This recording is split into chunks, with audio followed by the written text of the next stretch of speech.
Well, we've seen retail property reflecting a great deal of resilience. We've seen a lot of support from foreign buying. There's been a lot of buying from over the border in Angola, definitely supporting some of the larger malls like Oryx Properties, Maroa Park. You've just touched briefly on Angola. I need you to expand in terms of what kind of businesses are we seeing coming forth between the Angola border and Namibia?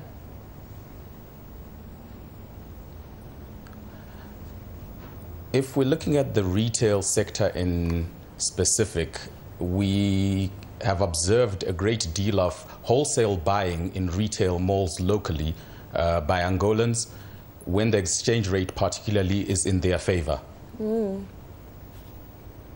right, let's move on from the retail property sector and let's look at the industrial property. We're seeing it's on the up. What's driving that demand? I think one of the first things we have to understand about the local industrial property is that space is limited. Uptake has been quite slow over the past, say, 10 years. However, over the past 3 years, we've seen considerable interest in local industrial properties. We have seen the sector specifically like logistics and warehousing taking up lots of interest in industrial property. We've also had greater emphasis on downstream activities, which include processing and other industrial related activities. And how has this increase in demand affected pricing of land, for example? We have seen land prices, I can approximately say, just over doubling in some of the industrial areas over the past 3 years. We are now looking at industrial land going for approximately 1,000 to 1,200 Namibian dollars per square meter compared to just under $500 per square meter, say 3 years ago. Are we likely to see this trend continue, or are we likely to see prices stabilize going forward? I think we're likely to see upward pressure on land prices and industrial rentals going forward. Okay, let's briefly touch on commercial properties. Is there enough space to cope with the rapidly growing suburban office demand? Well, that sector of the market resulted from the city of Windhoek increasing its business zoned land potential by about 25% since 1996.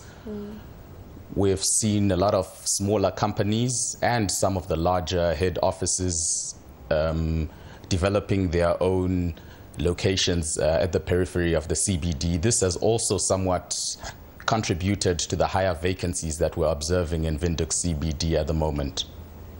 And how has this affected rental fees for these spaces?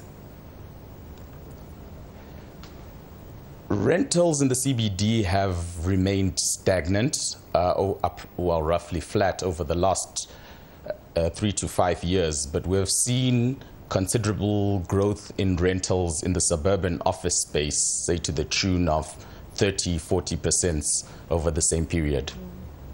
Now, what's been happening in the two property funds listed on the NSX in terms of the trends that you've just taken us through now?